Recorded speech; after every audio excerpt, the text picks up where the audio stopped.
नमस्कार, मैं हूं अंकुर और आप देख रहे हैं सत्य हिंदी का न्यूज बुलेटिन। एक नजर अब तक की सुर्खियों पर। बांग्लादेश में 7 जनवरी को चुनाव होंगे। प्रधानमंत्री शेख हसीना को मुख्य विपक्षी बीएनपी की अनुपस्थिति में लगातार चौथी बार जीतने की उम्मीद है। चुनाव आयोग ने कहा कि मतदान सुबह 8 बजे शुरू होगा और शाम 5 बजे समाप्त हो जाएगा। नतीजे 8 जनवरी की सुबह से आने की उम्मीद है। प्रधानमंत्री हसीना की सत्तारूढ़ अवामी लीग के लगातार चौथी बार जीतने की उम्मीद है, क्योंकि पूर्व प्रधानमंत्री खालिदा जिया की मुख्य विपक्षी पार्टी बांग्लादेश नेशनलिस्ट पार्टी यानी बीएनपी ने चुनाव का बहिष्कार किया है, जो भ्रष्टाचार के आरोप में घर में नजरबंद है। बांग्लादेश में मतदान से पहले अज्ञात आगजनी करने वालों ने 4 मतदान केंद्रों सहित कम से कम 5 प्राथमिक विद्यालयों में आग लगा दी है। पुलिस राजधानी ढाका के बाहरी इलाके में गाजीपुर में लगी आग की जांच कर रही है, लेकिन संदेह है कि रविवार के चुनाव को बाधित करने के इरादे से गलत लोगों ने आधी रात में स्कूलों में आग लगा दी।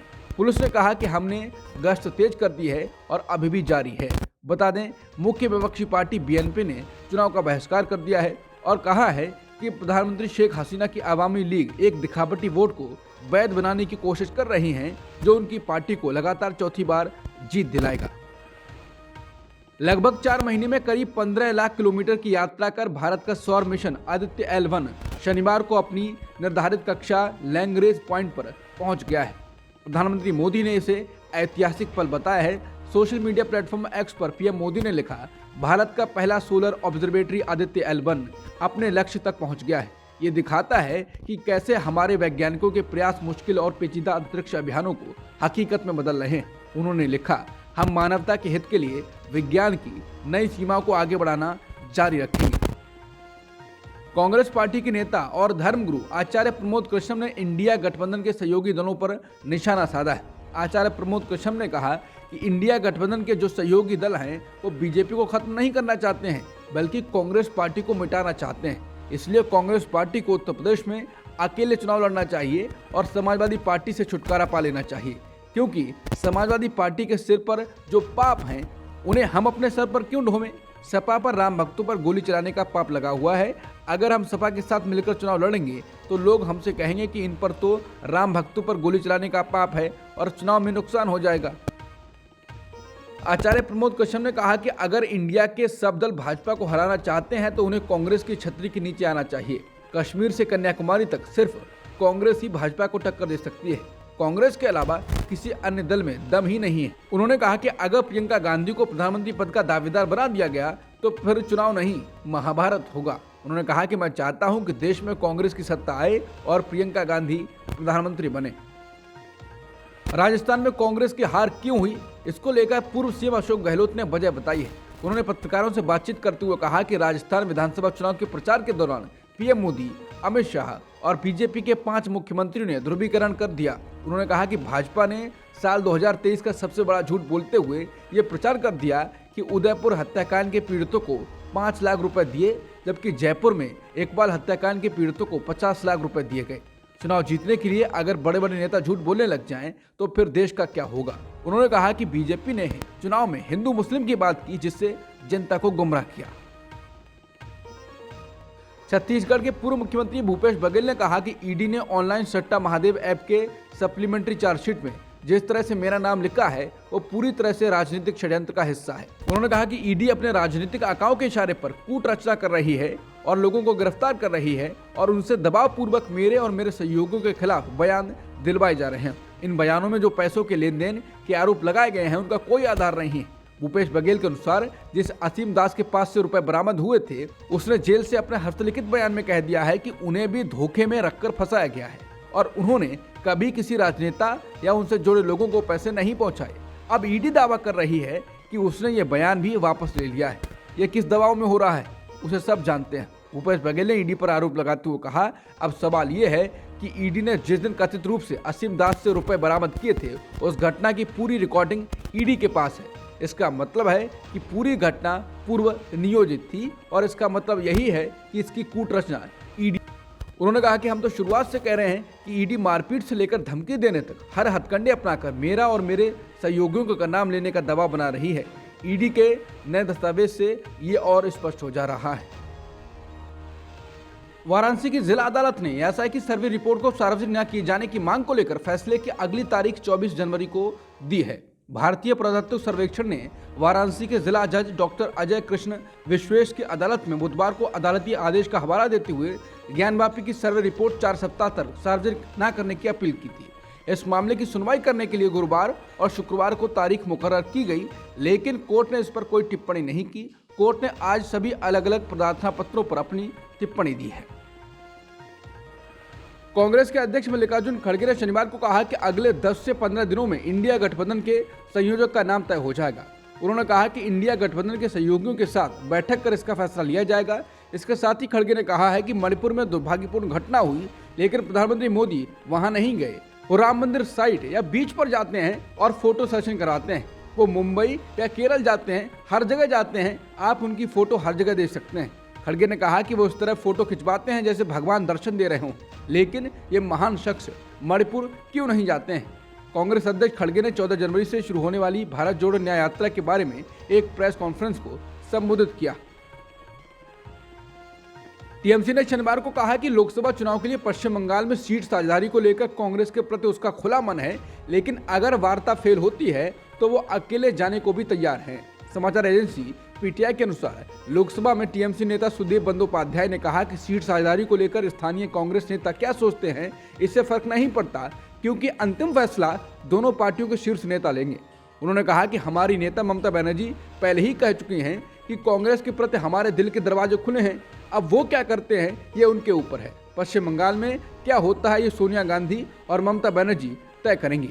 बता दें, 2 दिन पहले कांग्रेस नेता अधीर रंजन चौधरी ने कहा कि उनकी पार्टी टीएमसी से सीट की भीख नहीं मांगेगी। एक अन्य वरिष्ठ टीएमसी नेता ने कहा कि पार्टी पश्चिम बंगाल में गठबंधन करने को तैयार है, लेकिन साथ ही अकेले जाने को भी तैयार है। मालूम हो कि राज्य की 42 लोकसभा सीटों में टीएमसी कांग्रेस को 4 सीटें देना चाह रही है। 2019 में टीएमसी ने 22 सीटें जीती थी, कांग्रेस को 2 और बीजेपी को 18 सीटें मिली थी।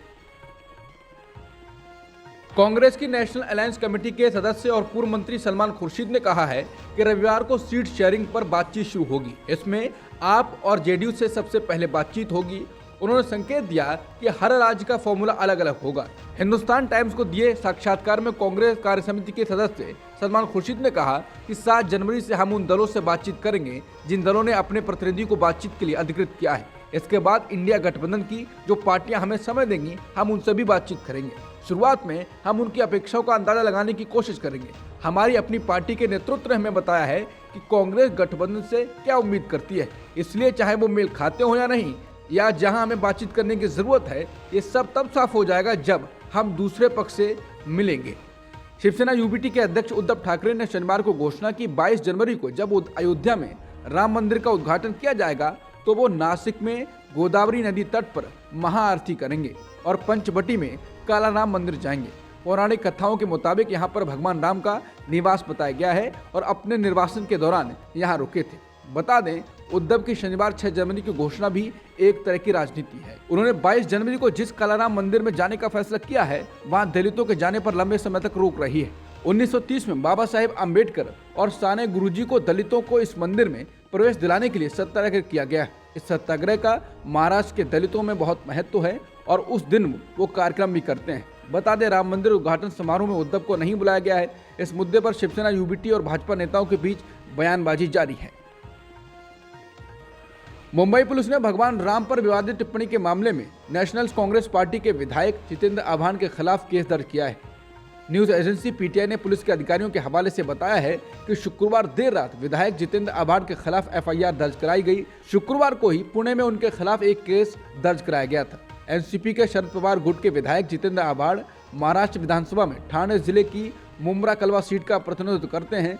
मुंबई में जितेंद्र आभान के खिलाफ ये एफआईआर विश्व हिंदू परिषद के स्थानीय नेता गौतम रावरिया ने दर्ज कराई है। बता दें, 3 दिन पहले जितेंद्र आभान ने बुधवार को शिरडी में पार्टी के कार्यक्रम में ये कहते हुए विवाद खड़ा कर दिया कि भगवान राम मांसाहारी हैं, वो शिकार करते थे और उसे खाते थे, वो हमारे हैं, बहुजनों के हैं। आप लोग यानी बीजेपी के लोग हमें शाकाहारी बना रहे हैं, लेकिन हम भगवान राम का अनुसरण करते हैं और मटन खाते हैं।